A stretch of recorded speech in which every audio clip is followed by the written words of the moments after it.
This film is based on Don Roth's novel, Claire at 16. The story begins with a girl named Claire Bleecker who keeps repeating the words, "Everything I have said and done has been the hands of God. I was born to do this. I am not afraid." Claire's character is loosely inspired by Joan of Arc. As she repeats those words, we are shown a scene from her childhood. She is on a school trip, and although the film does not show it clearly, a dangerous man is hurting someone, and Claire sees it. The moment terrifies her. In the film, Claire's past is changed a little. In the novel, her past is explained directly and honestly, showing the uncomfortable truth of what she went through as a child. The film, however, softens these details on purpose. It does not show the disturbing parts openly. It only gives the audience enough hints to understand that something bad happened to her. Because of this childhood trauma, Claire develops a strong belief that some men are predators. This belief shapes her mind, and she starts to see herself as a self-made saint.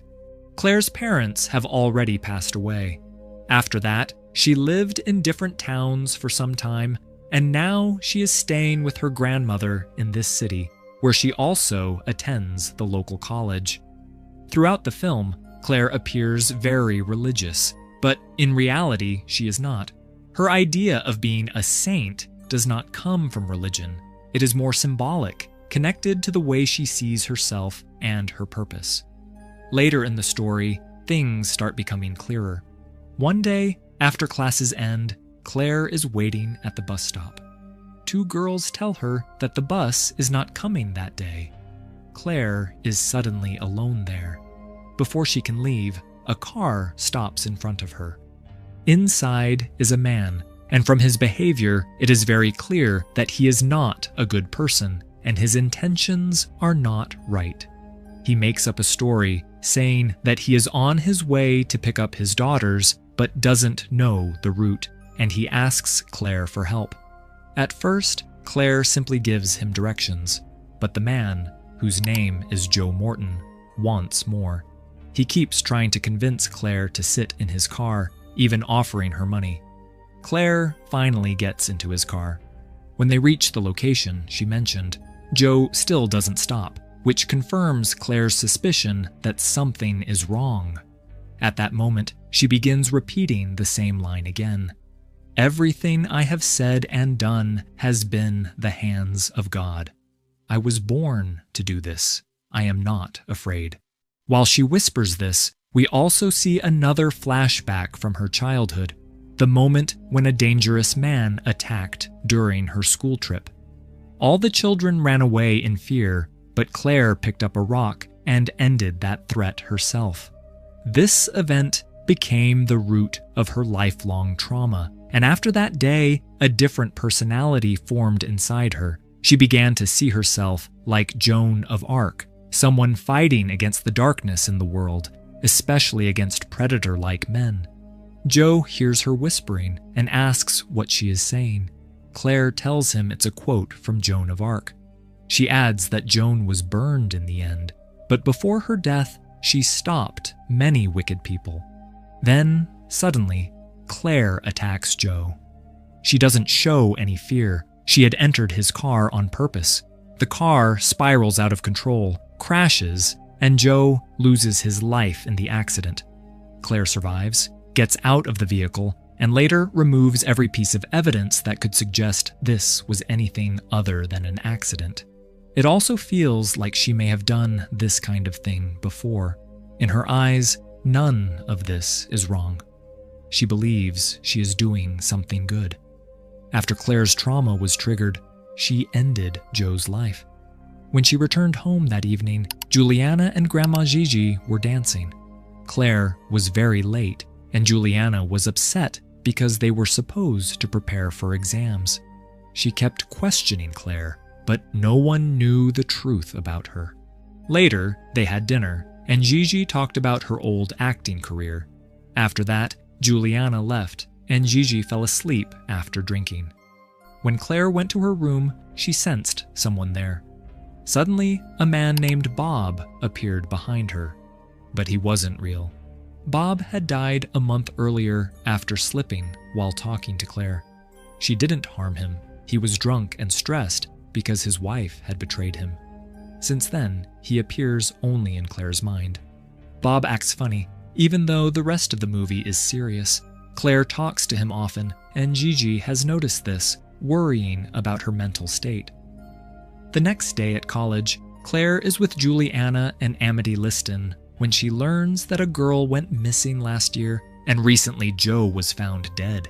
Police are now questioning the students. Hearing about the missing girl, Teresa Holmes, surprises Claire.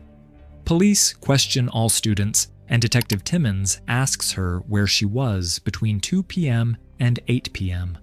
Claire gives false answers, but nearly blacks out because she keeps seeing Joe's visions.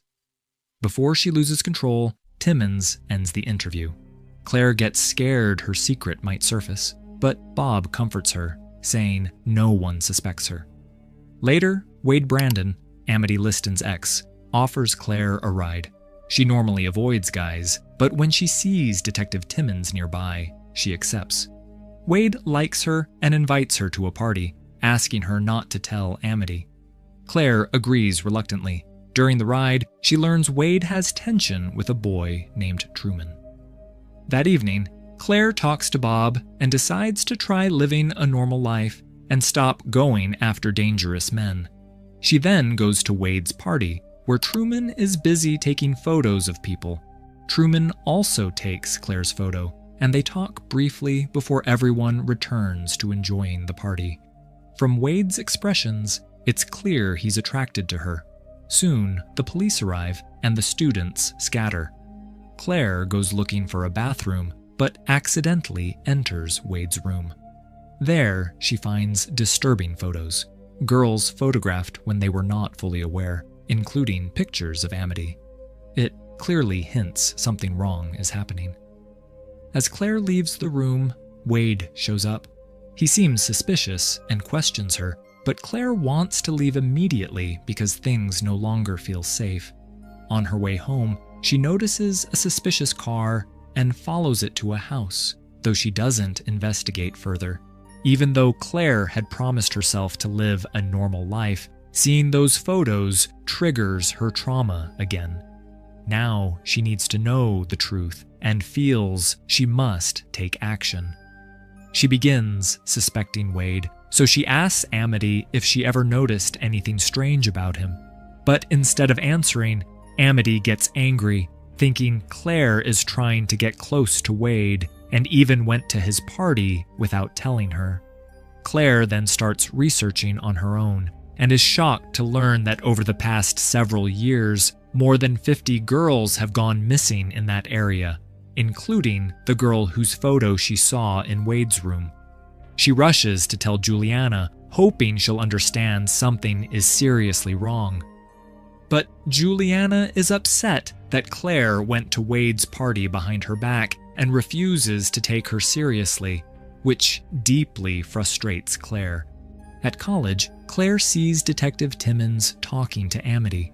Already worried she suspects her, she tries to avoid him and hides in the theater. A play is coming up, so she convinces her teacher to give her a small role, hoping to stay unnoticed. Still, Timmons finds her and calls her to the dean's office. He believes Claire is hiding something and tries to push for answers. Instead, Claire tells him that many girls in town have gone missing and something serious is happening. She insists she'll find the truth. Timmons says little and sends her away. Back home, Claire keeps thinking about the missing girls. She wants to uncover what happened, but fears her own secret might surface. Bob tells her she must finish what she started and points her toward a house on Oak Street. Claire understands, comparing herself to Joan of Arc. Bob reminds her not to share Joan's fate. And of course, as the audience, we know how Joan of Arc's story ended. Claire secretly enters the house on Oak Street. Inside, she finds a setup with a camera, sofa, and many photos of girls taken at parties while they were not fully conscious. She also finds a file that looks like an auction list, suggesting the girls were being selected for something. Among the photos is Claire's own picture from the party, taken by Truman. Now she suspects Truman might be involved and realizes something dangerous is happening. Next, Claire is at college rehearsing for the play. Her teacher, Cole Edwards, offers her the male lead, which frustrates Amity, who originally expected that role. During practice, Claire's trauma triggers again. When Truman tries to talk to her, she punches him and tells him to stay away, leaving him confused. On her way out, she sees a missing poster of Juliana, her worst fear coming true. Claire now feels desperate to help her friend. At home, Claire's grandmother finds a knife in her drawer and becomes worried. She warns Claire that she's emotionally unstable and should stay away from all this, but Claire insists they must try to find Juliana. Claire's grandmother finally snaps and tells her she will now only go to college and come straight home. She questions the knife, but Claire says it's for protection. Her grandmother doesn't believe her and asks why she sneaks out at night. Claire refuses to explain and says she can't control her because she isn't her mother. This hurts her grandmother, who tearfully says she already lost her daughter and won't lose Claire too. In her room, Claire remembers the time she took someone's life to save another. Her mother had told her never to mention it because no one would believe she did it to help someone. A town-wide curfew is now active after Juliana went missing. The next day, Claire goes to church to pray. She suddenly sees Juliana's face in the statue of Holy Mary, begging for help, and realizes she must act. She takes a knife and confronts Truman at his studio, demanding to know why he photographed unconscious girls and where Juliana is. Truman panics and says he's innocent. His camera was stolen, and he was only recreating photos for a project. When Claire shows him a photo of another girl, he says he didn't take it, but he recognizes the location. It's the same house. At the church, everyone gathers for the vigil. When Claire's grandmother learns she has slipped out again, she becomes frightened, searching for her in tears because she can't bear losing her. Detective Timmons is also there, but the scene ends without showing more. Meanwhile, Claire carries out a risky plan. She goes to Randall Morton's house, Joe Morton's brother, and shows him Juliana's missing poster. Randall refuses to answer, so Claire asks for water to enter. Involved in a human trafficking network, Randall drugs her drink, and Claire quickly loses consciousness. She wakes up, tied in the basement. Randall is pleased that his target came to him. Juliana is on the same bed, barely conscious. Some men arrive to take Juliana, but Randall wants to record Claire, calling her a product. Claire regains strength and attacks the men. Randall has already informed his boss, Gibbs. She disables 2 men, but Randall grabs Juliana and holds scissors to her throat. Claire picks up a gun and threatens him, but can't shoot. Then police sirens sound, and she screams for help. Randall laughs, and Claire realizes the officer arriving is Detective Timmons. He's part of their group. Seeing his men injured, Timmons becomes furious. Claire aims the gun, and Randall throws scissors at her. She shoots him and asks Timmons what they do to the girls. Before he can answer, the still-alive Randall tries to choke Juliana. Claire saves her, giving Timmons the chance to escape. Before killing Randall, she tells him she enjoyed ending his brother's life. Claire wants to chase Timmons, but Juliana is terrified, so she calms her. They wash up, Claire changes into the clothes she hid, and then calls the media and police, pretending she only came to ask about Juliana. She acts surprised when she finds Juliana in the basement. At home, Claire watches her interview and calls for her grandmother, but gets no reply. Sensing something wrong, she finds her grandmother on the sofa, already gone. Broken, Claire collapses and Timmons steps out, revealing he was waiting for her. Claire, in shock, says he has taken the last person she cared about. Timmons says he didn't come to end her life. He wants her to work for him. With no family left, he believes she can help run their operation. He says they'll make plenty of money and calls her special, different, and fearless. Exactly what he needs. Claire listens to Timmons' speech, then notices her grandmother is holding her knife. She quietly takes it and tells Timmons she will never join him. Timmons says he expected that. He reveals he researched her life. She lived in several places, and each time mysterious accidents happened. Deaths he now believes she caused. He tells her he knows she also ended Joe's life, using this to blackmail her into joining him. Claire refuses, saying she believes in what she does and doesn't fear being caught. She then attacks him.